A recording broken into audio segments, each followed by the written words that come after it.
Good morning, everyone.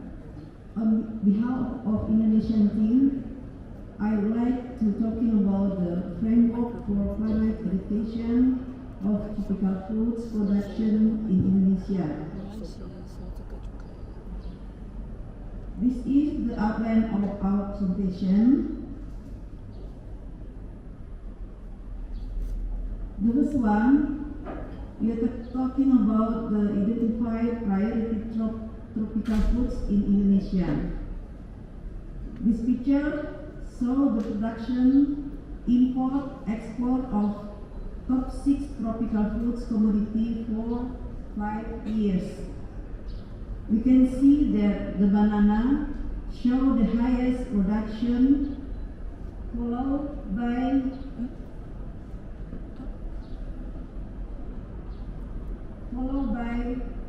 mango and citrus.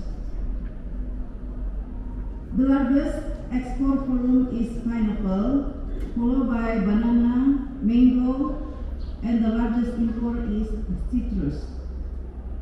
Based on this data, we choose banana, mango, and citrus for this book. Although pineapple have high export, we not choose the pineapple because these crops in Indonesia planting by large company, not by small holder.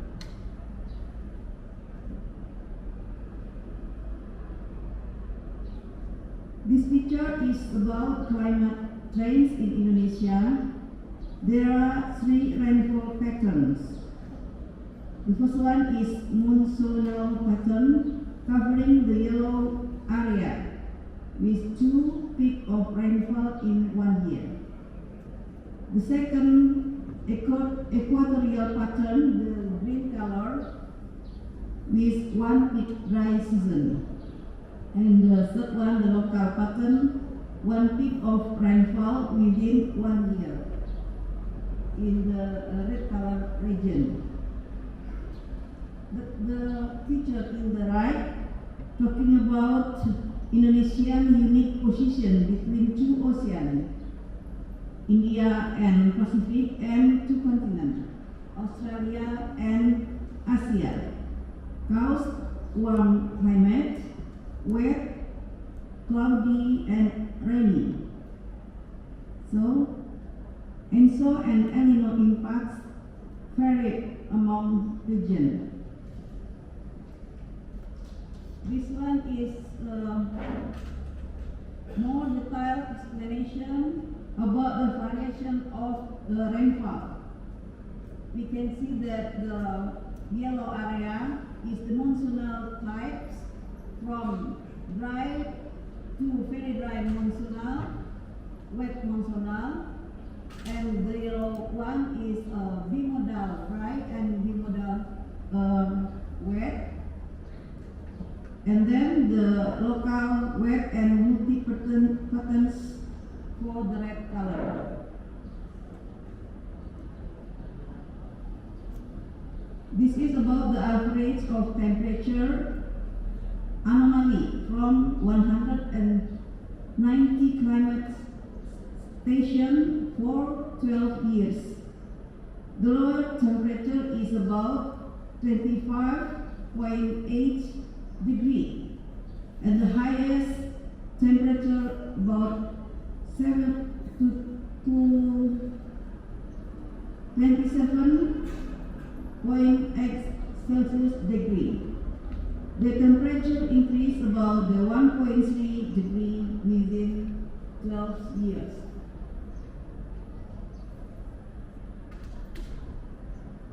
This is about the major climate change risk from 5 climate factors, including temperature, precipitation, wind, humidity, and rainfall. All of the microclimates give the major impact for droughts and rising temperature. The difference is for citrus. There are some high soil erosion because the citrus more location planting in the high land. The impact of the rainfall is more for citrus than the banana and mango production.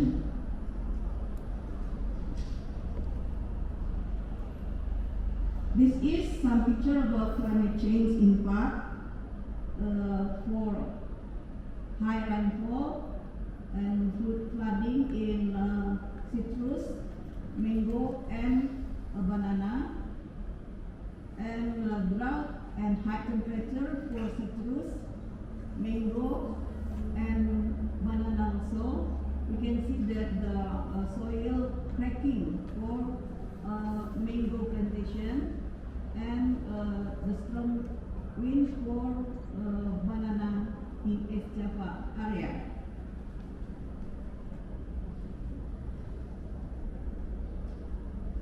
The effect of climate factors on banana, all of the climate factors give risk for vegetative and generative growth stage. The general cases are drought and cause leaf wilting, chlorosis, necrosis, planting, rosette, and inhibit flowers from and also yield. The other generative cases is fruit cracking. From all the climate factors, the drought and is the most wide impact in banana.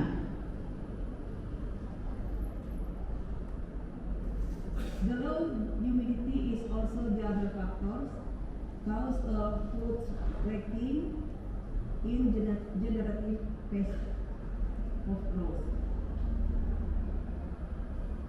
For pest and disease,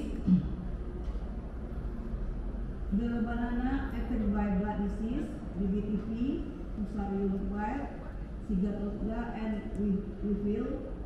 The disease is attack from generative and vegetative pests.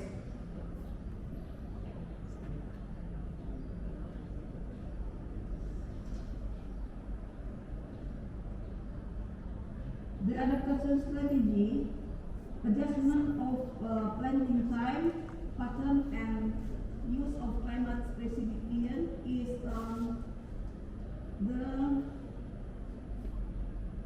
the general adaptation practice in banana for smallholder. But the efficient irrigation, agroforestry, vegetable fruit, and adding organic matter and mulching is also general, but the lack of application of technology is I think that the right one is lack of application in smallholder of banana farmer. The effect of climate factor on mango production was like the banana is also a great impact of the drought for vegetative and generative phase, including for vegetative phase reducing chlorophyll level and the leaves turn yellowing. For generative is flower induction, fruit cracking,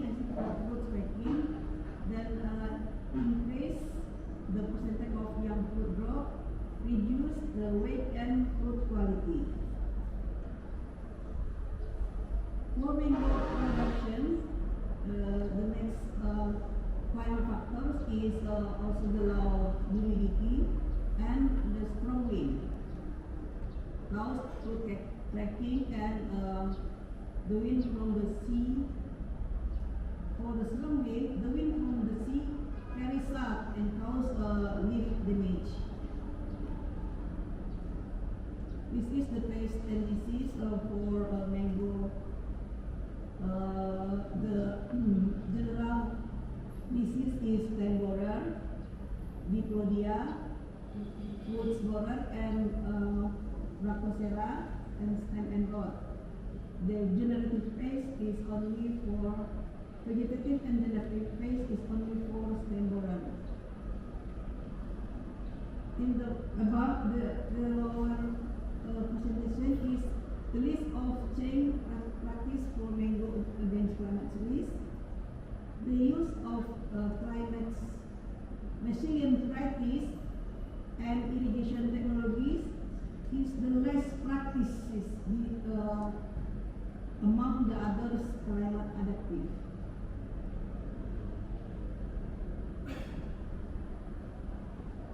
The effect of climate factor for citrus production, also for drought. The impact of the drought in vegetative phase, leaf growth, increased leaf thickness, generative delayed flowering, and reduced success and cost, etc. This is the for citrus climate risk and impact. The plant density position, mulching, and drainage system is more adaptive practices doing by farmer. This is the example for some picture about the observed in banana production, the fruit cracking, torn leaf, and yellowing leaves after flooding, and premature ripening for high temperature and drought risk. This is the common climate-related damage observed in mango production, cracking, fruit malformation, stem and rot, hairy caterpillar outbreak, stony tissue, and fruit fly. For citrus production, there is the fruit cracking, sun and sunburn. And one of the practices doing by the farmer is burning trees infected by worm. This is best practices for banana smallholders. They are doing intercropping with avocado, young mangosteen, intercropping with rice. Also, together with fruits bagging, farmers planting in the river and improve drainage system. For, I think it's for mango, integrated farming system for mango, especially for drying season. Intercropping mango and rice for mango farmer in West Java. This is the practices for mango also. Area wide management for managing fruit fly, irrigation system, individual rain shelter. For mango icing, you can apply for mango, individual rain shelter,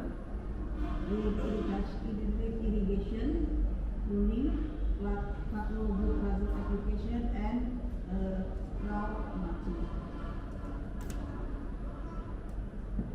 From the I mentioned before, we still have gap from the source and the information we need. The first one is about the volume and frequency of water and fertilizer application in tropical foods, especially for citrus, mango, and banana, for drip irrigation technique. Irrigation management, like fertilizer for citrus and mango, when we want to planting in the pot. Many of Indonesian fruit farmers will start to planting the fruit tree in the pot. The next gauge is duration at lowering stage. Then flowering, I think it's flowering stage for when excess rainfall for rain shelter.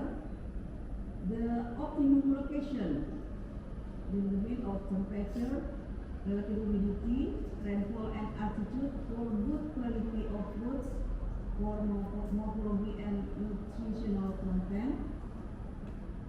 For temperature and relative humidity when rainfall is high. I think it's for specific location. If you want to plant the fruit in the suitable location. And the last one is suitable varieties for drought resistant pest and disease for highland and lowland.